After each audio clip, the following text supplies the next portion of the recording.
And when you say hitting the wall, is that kind of inevitable throughout a training camp where you're going to have some of those valleys? I think so. You know, you try to as a coach.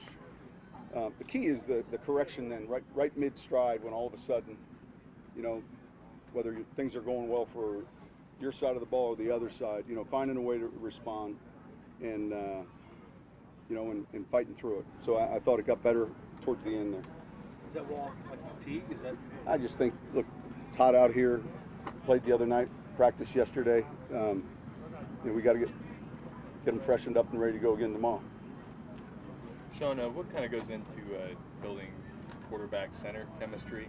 Is it just kind of finding consistency there? Well, I think so. The first thing you'd say is repetition. You know, time on task, and then I think the communication with the center and the quarterback. There's a lot that goes on relative to the run game and the passing game, and so building that communication and Eric getting up to speed with, you know, how Drew operates, how quickly he operates, and then, you know, the guards next to him.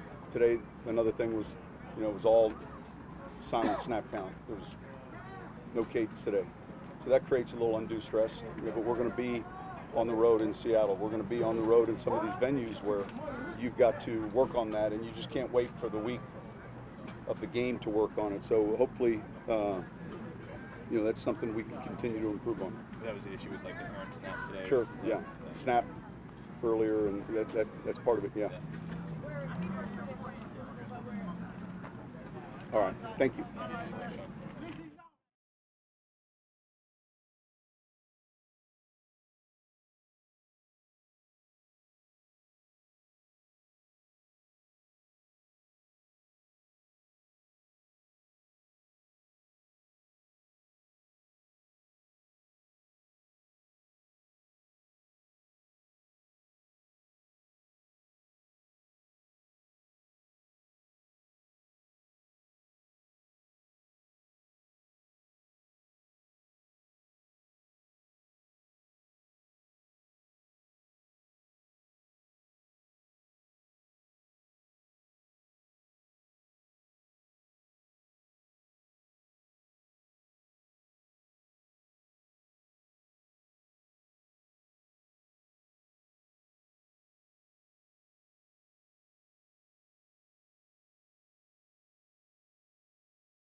feeling that kind of exhaustion, that kind of fatigue right now? And how do you kind of fight through that?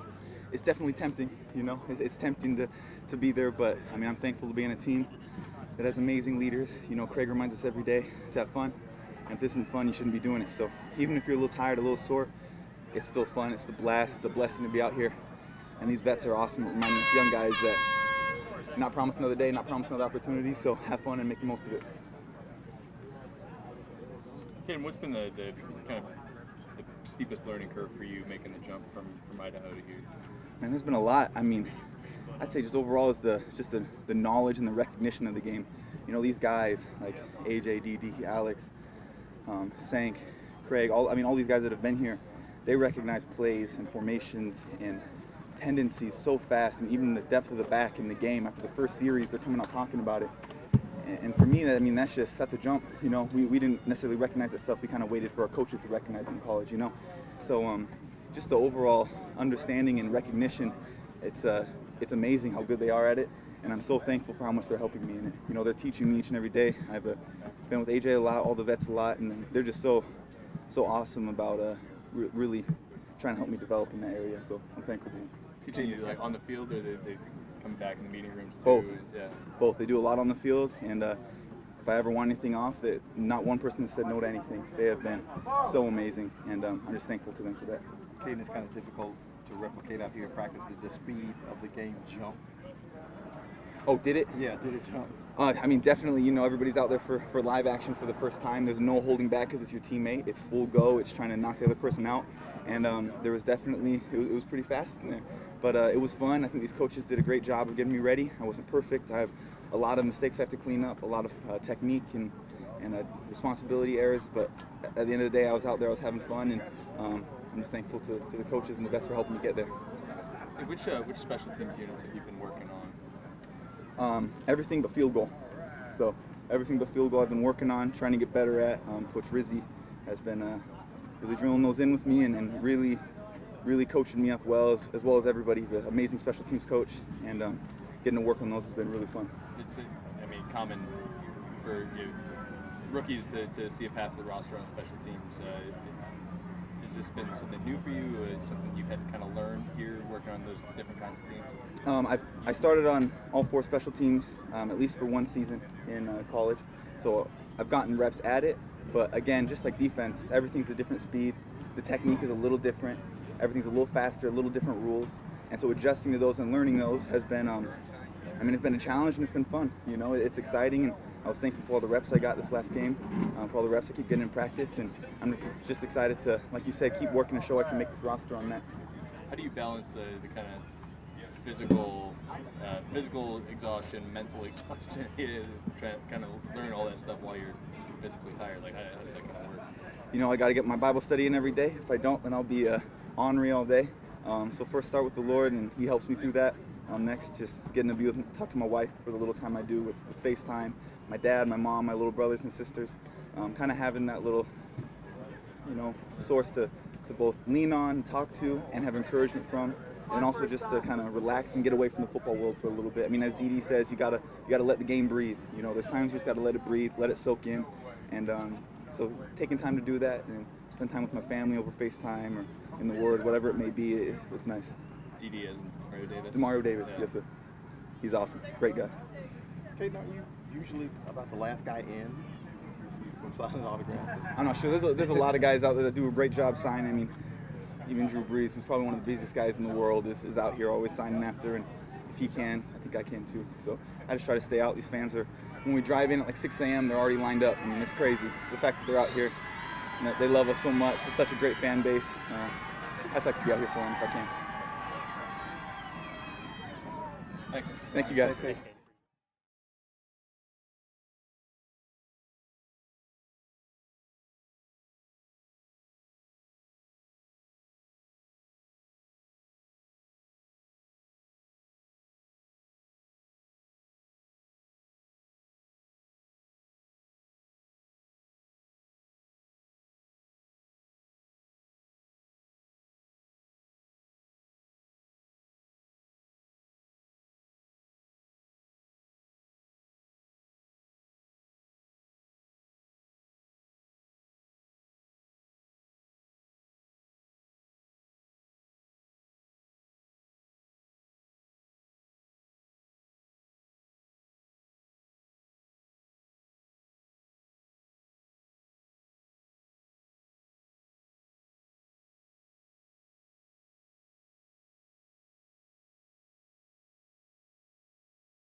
They gotta set the cameras anyways. Hi.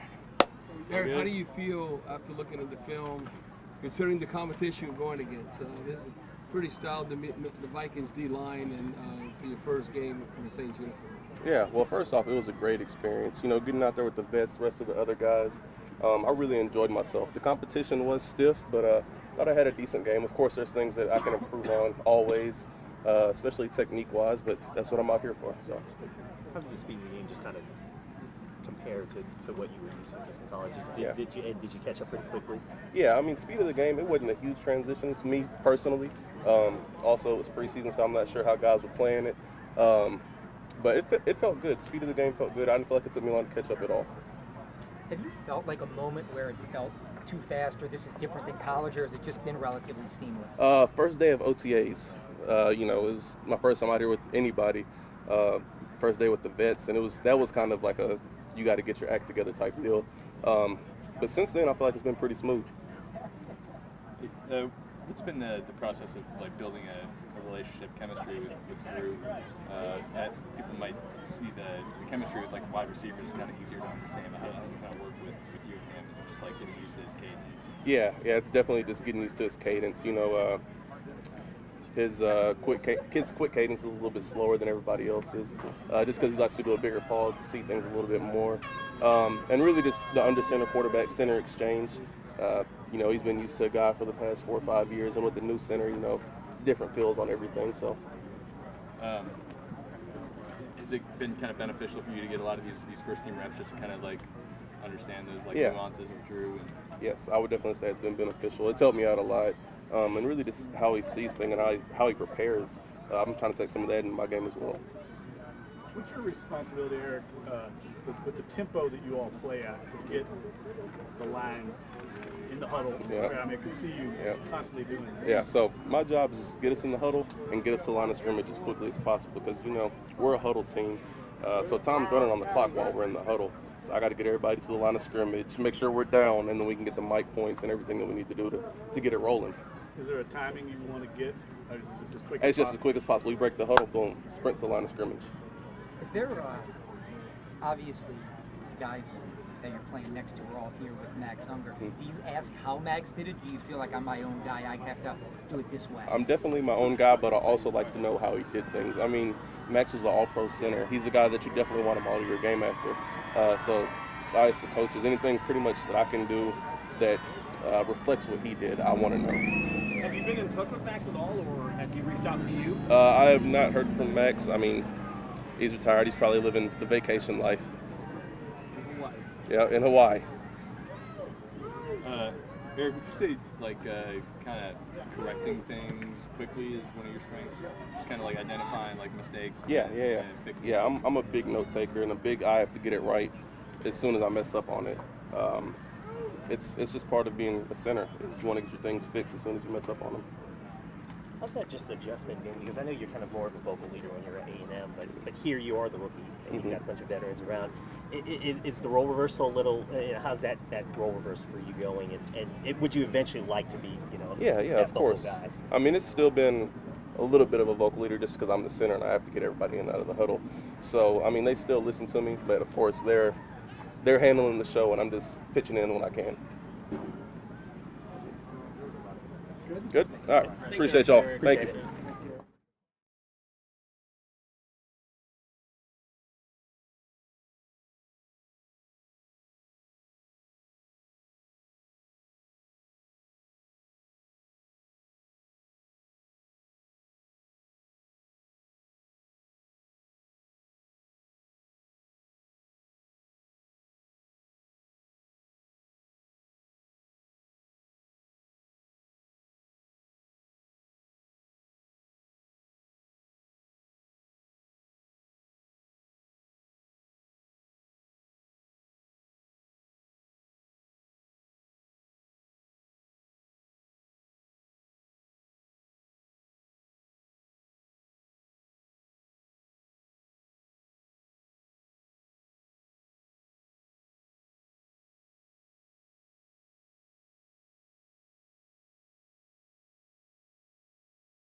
obviously, where are you health-wise right now, and how does it feel to finally get back out there for practice? I'm back to 100%. You know, it feels great. God is amazing. You know what I mean? To be out here, to be able to play the game that I love and compete every day, it's truly a blessing. So I'm very thankful to be back out on the field. Obviously, a lot of missed time, and you had a strong start to training camp. But what did you do to not get frustrated during that stretch of period? You know, I tried to lean on God. That's what I do. You know, I'm a big guy in my religion. Born and raised in church, so I try to just stay strong in my faith. You know, I'm someone that believes that everything happens for a reason. So stay strong in my faith. Understand that God I'm right where God wants me to be. And just because, you know, things got delayed doesn't mean that it's denial. So just getting in my playbook, making sure that I can do everything that I can, so that when I do step back out on that field, I'm gonna be 100% ready to go. Emmanuel, how much are you looking forward to going against different DBs, quarterbacks, and a playoff team, quality team like the Chargers? It's exciting. You know, this is what I've been dreaming of since I was a little kid, playing NFL football. And you know, I didn't get to step on the field last week, but you know, this week I'm definitely looking forward to it. Yes, sir. How tough was that to like suit up for the game and like feel ready to go but not actually get out? It was a little tough. I felt like I was more so anxious just to get out there. You know, I love the game of football. I love playing. So having to watch was a little tough. But I also felt like it was a great experience. You know, my first time on the NFL sideline during the game, and my first time being able to suit up, my first time in the Mercedes-Benz Superdome. I felt like it was a great experience to watch my brothers compete and just to learn how the game day flow of things work. What receiver positions are you working at right now? I'm trying to learn as much as I can. I've been focused on the X so far this much in the camp, but I'm trying to learn every spot so that I can play everywhere. You feel like you picked up where you left off today? It seemed like you were out there making a catch. I mean, that's for my coaches to decide, and we're gonna go watch the film and see, because the eye in the sky never lies. But I hope that's the way it looked. But I'm ready to get in this film and correct some things. Yes, sir.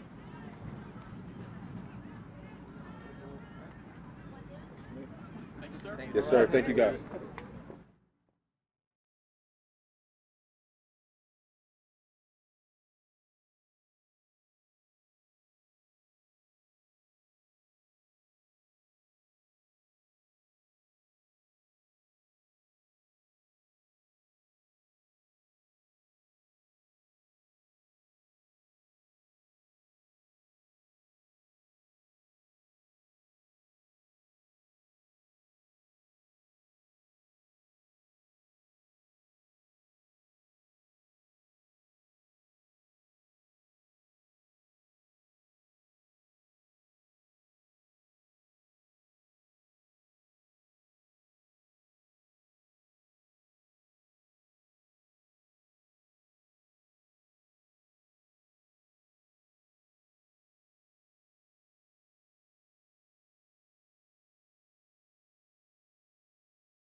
you're in the meeting room and obviously you turn into a coach, or maybe not, you didn't play, but boy, it seems like there was no production as far as getting after the opposing quarterback, no sacks, only one quarterback hurry. When you evaluated the film, what did you see? You know, we got some things we have to finish on rushes. I mean, I'm always going to put it on the front D line. When you don't generate enough pass rush, that's I'd say it's concerning, but at the same time, that's why you have a preseason game. It's tune everything up. There's a lot of quick throws. I mean, it was first reads, and you know, you throw that in live bullet, you may be able to do something about it. When you talk about just the progression of the preseason, you see some things you want to see more of. So I always put it on D-line. I always put it on we want to make our pass rush perfect.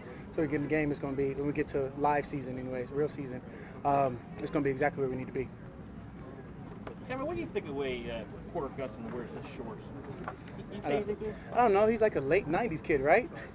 They're different. But, I mean, or you can just say they're just retro. I mean, at some point, style always comes back, right?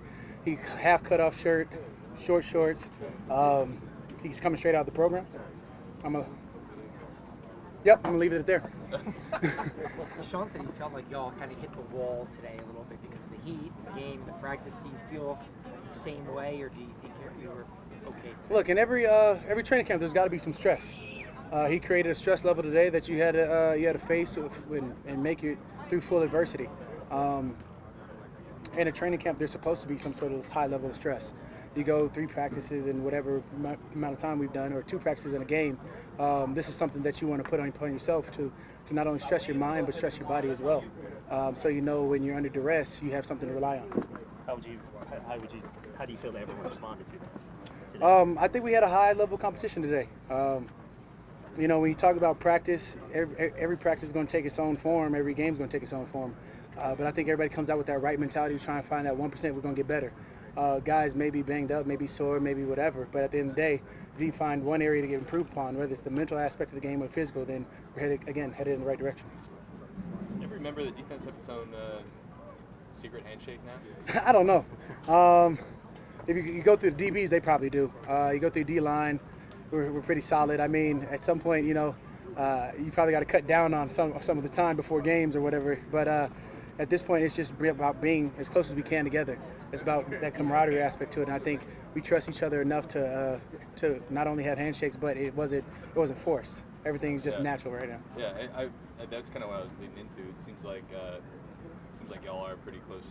Absolutely. Close-knit unit. Absolutely. I mean, you talk about a brotherhood, it's got to be a family, and we're trying to bring that family aspect now. I mean, we got some young guys who are rotating in, rookies anyways, and you talk about just the way that they can come in and seamlessly be a part of our defense. That's exactly what we need. So whatever gets us there faster.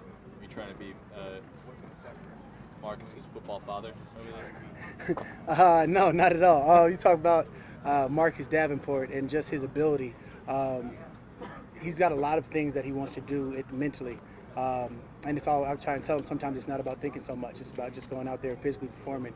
You've done enough reps to where your body knows what it needs to do. Trust it. His problem is he thinks a lot. Sometimes you just got to shut that switch off or know when to shut it off. Did Will Smith do the same for you when you were first getting here? No, I was probably reverse. I was probably just like hands first and then like, oh, hey, I got to pass rush later, or put together a plan. He helped me with the finesse part of the game. But, you know, when you come in the way I did, I came in as a 3-4-eye. You know, I came in an inside out. He was coming out outside in. And so it's a different transition of speed. But for the mentorship aspect, oh, absolutely. I'm there for Marcus for whatever he needs. You know, whatever my D-line needs, whatever our defense needs. Honestly, whatever puts us on the right track personally between me and him or as a group.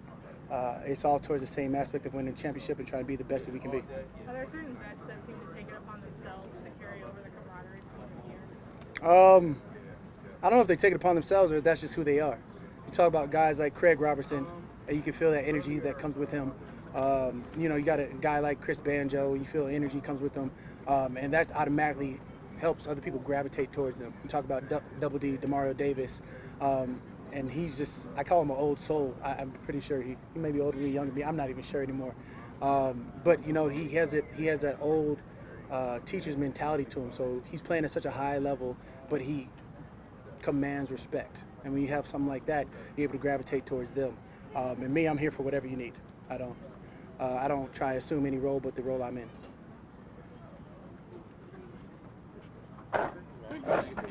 Cool.